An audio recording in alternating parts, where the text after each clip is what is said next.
Test 3. This is the IELTS listening test. You will hear a number of different recordings and you will have to answer questions on what you hear. There will be time for you to read the instructions and questions, and you will have a chance to check your work. All the recordings will be played once only. The test is in 4 parts. At the end of the test, you will be given 10 minutes to transfer your answers to the answer sheet. Now turn to Part 1.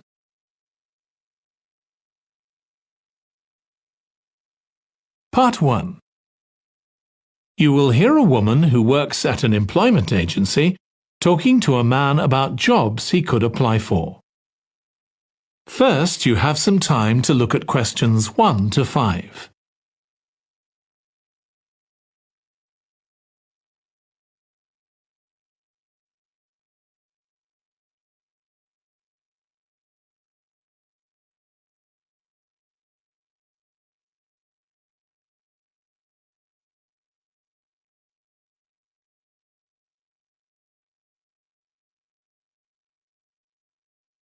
Now listen carefully and answer questions 1 to 5.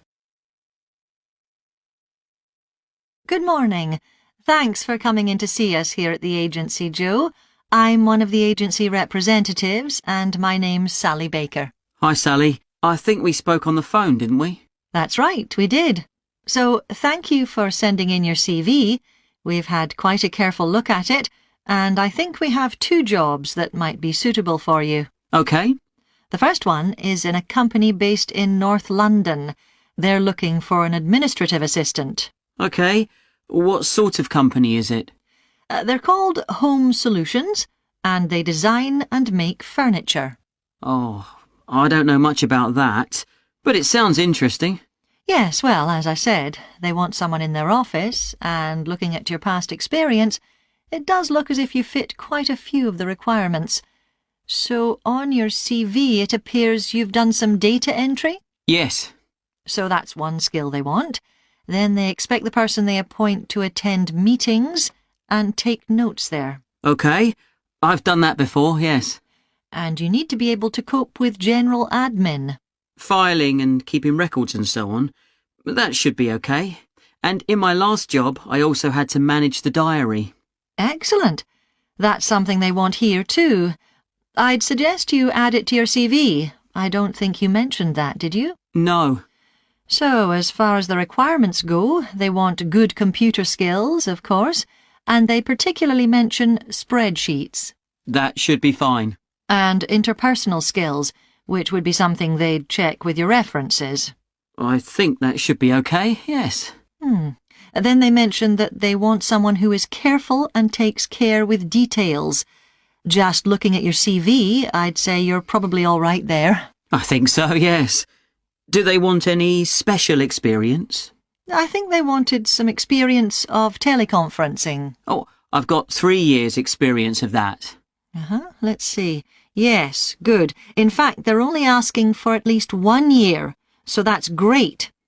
So is that something that might interest you? It is, yes. The only thing is, you said they were in North London, so it would be quite a long commute for me. OK. Before you hear the rest of the conversation, you have some time to look at questions 6 to 10.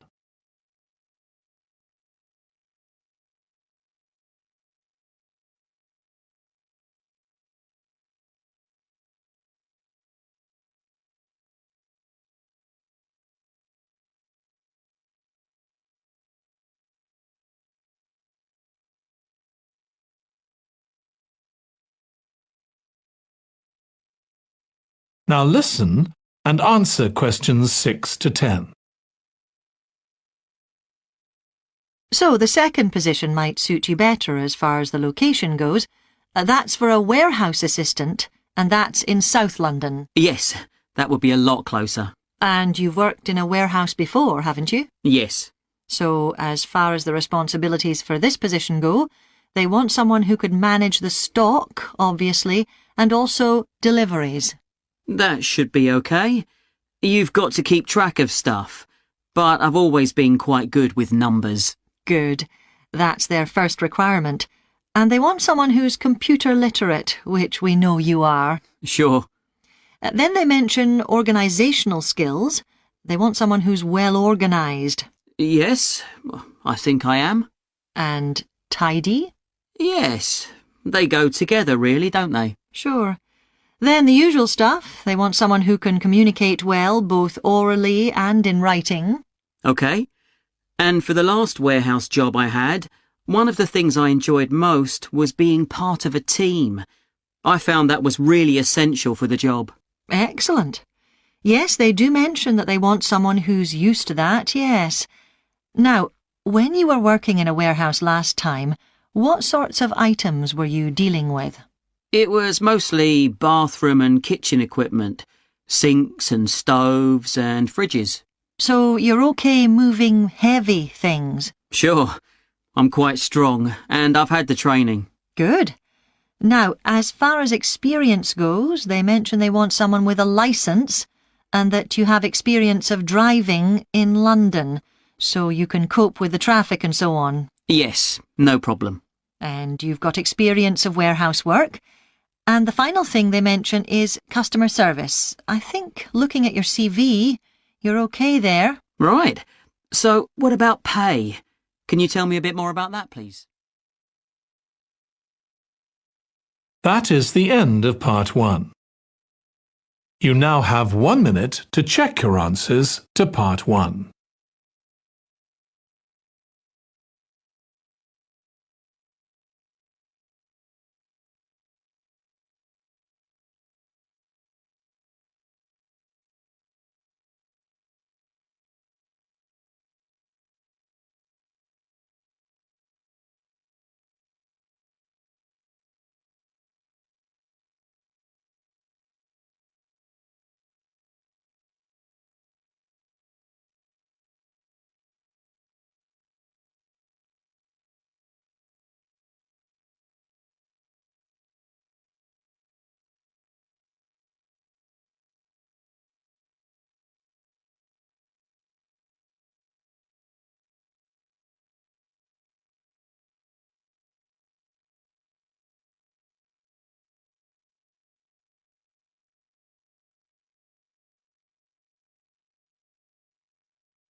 Part 2.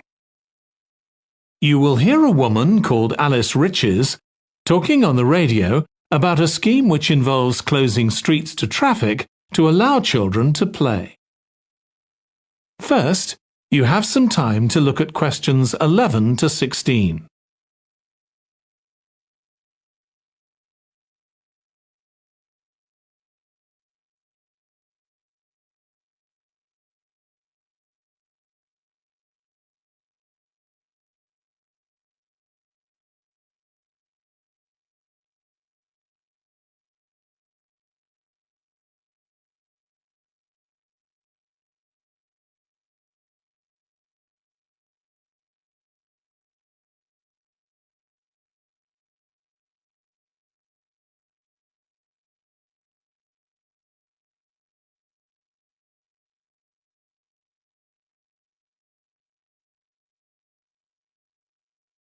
Now listen carefully and answer questions 11 to 16.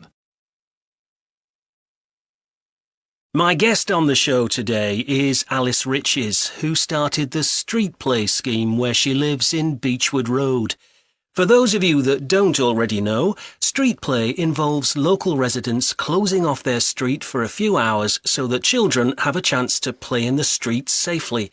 She started it in her own street, Beechwood Road, and the idea caught on, and there are now street play schemes all over the city. So when did you actually start the scheme, Alice? Well, I first had the idea when my oldest child was still a toddler, so that's about 6 years ago now, but it took at least 2 years of campaigning before we were actually able to make it happen. So the scheme's been up and running for 3 years now. We'd love to be able to close our road for longer, for the whole weekend, from Saturday morning until Sunday evening, for example. At the moment, it's just once a week.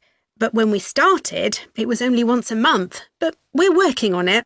So what actually happens when Beechwood Road is closed? We have volunteer wardens, mostly parents, but some elderly residents too, who block off our road at either end. The council have provided special signs, but there's always a volunteer there to explain what's happening to any motorists. Generally, they're fine about it. We've only had to get the police involved once or twice. Now, I should explain that the road isn't completely closed to cars, but only residents' cars are allowed. If people really need to get in or out of Beechwood Road, it's not a problem as long as they drive at under 20 kilometres per hour. But most people just decide not to use their cars during this time, or they park in another street. The wardens are only there to stop through traffic. So can anyone apply to get involved in street play? Absolutely. We want to include all kids in the city, especially those who live on busy roads. It's here that demand is greatest. Obviously, there isn't such demand in wealthier areas where the children have access to parks or large gardens, or in the suburbs where there are usually more places for children to play outside. I'd recommend that anyone listening who likes the idea should just give it a go. We've been surprised by the positive reaction of residents all over the city, and that's not just parents. There are always a few who complain, but they're a tiny minority. On the whole, everyone is very supportive and say they're very happy to see children out on the street, even if it does get quite noisy. Before you hear the rest of the conversation, you have some time to look at questions 17 to 20.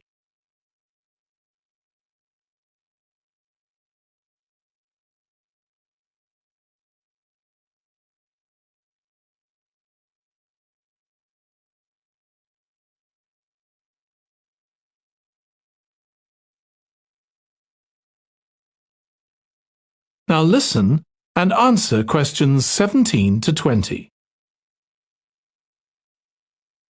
There have been so many benefits of street play for the kids. Parents really like the fact that the kids are getting fresh air instead of sitting staring at a computer screen, even if they're not doing anything particularly energetic. And of course, it's great that kids can play with their friends outside without being supervised by their parents. But for me, the biggest advantage is that kids develop confidence in themselves to be outside without their parents. The other really fantastic thing is that children get to know the adults in the street. It's like having a big extended family. It certainly does have a lot of benefits. I want to move on now and ask you about a related project in King Street. Right.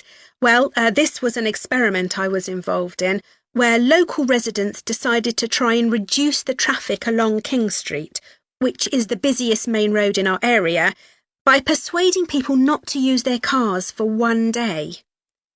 We thought about making people pay more for parking, but we decided that would be really unpopular.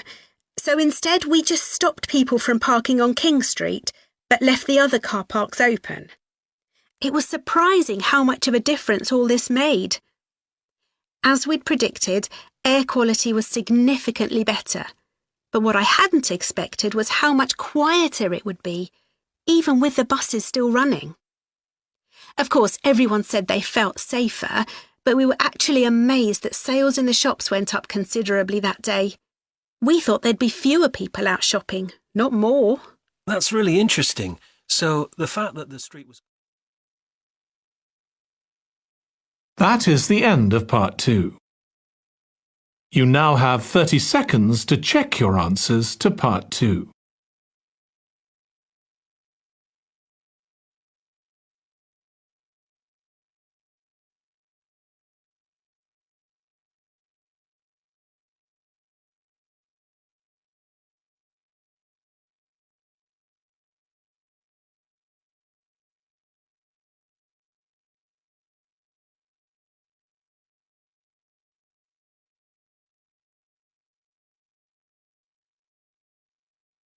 Part 3.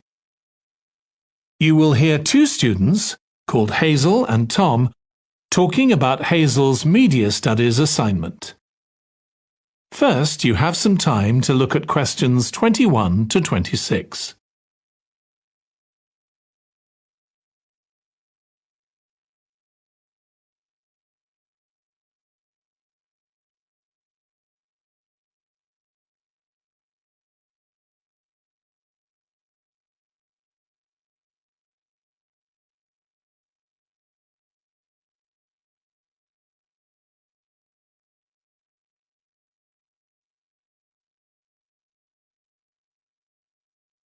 Now listen carefully and answer questions 21 to 26.